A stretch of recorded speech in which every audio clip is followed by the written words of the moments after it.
Tak bisa dipungkiri, Ramadan di Indonesia punya ciri khas tersendiri dibanding negara lainnya. Salah satunya tentu takjil, beragam jenis makanan dan minuman yang seolah wajib dikonsumsi untuk membatalkan puasa. Dan konon raja dari takjil tersebut adalah gorengan. Aku biasanya kalau misalnya buka puasa pasti harus ada gorengan sih. Kalau aku sih biasanya harus ada gorengan sih Kak. Ya, kayak seneng banget kan makan onde-onde atau mungkin cakwe kayak gitu tuh selalu dicari sih biasanya kalau lagi bulan puasa gitu untuk buka puasa.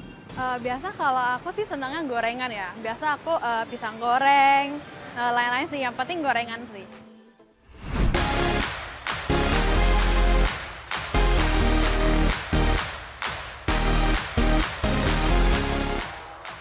Ya, dari sekian banyak kuliner untuk berbuka, gorengan seolah menjadi cemilan wajib sebelum berlanjut ke makanan berat.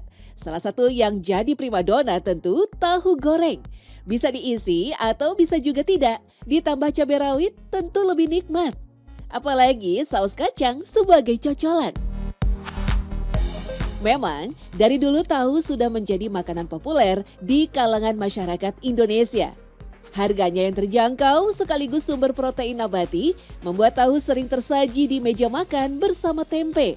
Tentu tak hanya sebagai lauk semata, tahu juga cocok dijadikan camilan yang membuat mulut tak berhenti mengunyah. Indonesia sendiri punya ragam tahu yang luar biasa. Dari tahu putih biasa, tahu takwa dari Kediri, sampai yang satu ini, tahu Sumedang. Berbeda dengan tahu kebanyakan, tahu Sumedang punya ciri khas bentuknya yang kecil ketika digoreng dan kriuk renyah pada permukaannya. Tapi tahukah Anda bahwa tahu Sumedang lahir dari buah cinta pembuat tahu kepada istrinya?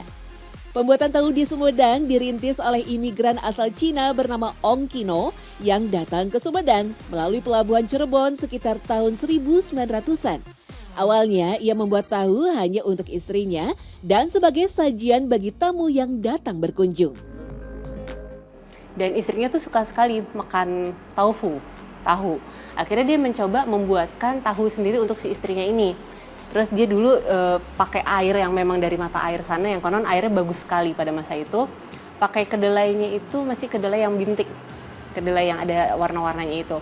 Dibuat dan sebenarnya hanya untuk kepentingan makan si istri dan makan teman-teman orang-orang Tiongkok lainnya.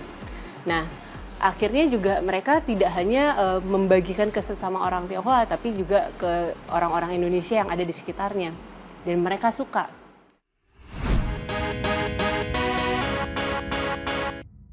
Melihat peluang tersebut, Ong Kino pun mencoba untuk menjual tahu tersebut ke khalayak ramai. Sayangnya usaha tersebut tidak sukses pada awalnya. Jadi dia coba bikin, cuma kan kalau di China tuh kan tahunya kan kayak model tahu takwa yang besar.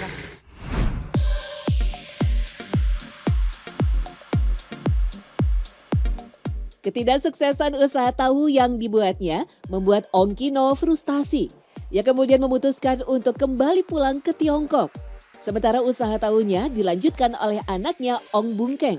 Ong Bungkeng lalu berpikir bagaimana cara untuk mengembangkan usaha warisan dari ayahnya. Ia lalu berinisiatif untuk menggoreng tahu buatannya.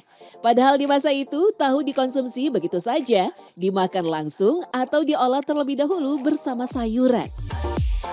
Suatu ketika, Bupati Sumedang yang berkuasa saat itu, Pangeran Arya Suryatmaja atau Pangeran Sugih, melewati kedai sederhana tempat Ong Bungkeng membuat tahu. Aroma harum dari tahu yang digoreng membuatnya terhenti. Ia lalu mencicipi tahu goreng buatan Ong Bungkeng. Tahu, makanan yang terbilang baru bagi masyarakat Sumedang kala itu, ternyata disukai sang pangeran. Ia lalu meminta Ong Bungkeng untuk membuat tahu lebih banyak agar bisa dinikmati masyarakat Sumedang. Menurut sang pangeran, tahu buatan Ong Bungkeng akan disukai dan menjadi berkah bagi kota Sumedang. Ong Bungkeng kemudian menyulap rumah sederhananya menjadi pabrik pembuatan tahu. Ucapan sang pangeran pun terbukti. Tahu buatan Ong Bungkeng sangat digemari. Usaha pembuatan tahu miliknya menjadi maju dalam waktu singkat. Tahu buatan Ong Bungkeng kemudian dikenal dengan Tahu Bungkeng, perintis tahu Sumedang yang pertama. Mungkin tahu Sumedang jadi lebih dikenal karena pertama apapun yang digoreng di Indonesia sangat mudah populer. Apalagi ketika dia menjadi satu-satunya yang punya tekstur seperti itu.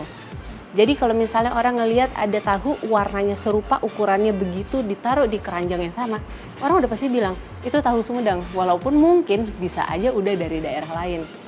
Nah, kalau misalnya ngomongin apakah tahu lain di Indonesia banyak, jenisnya banyak banget.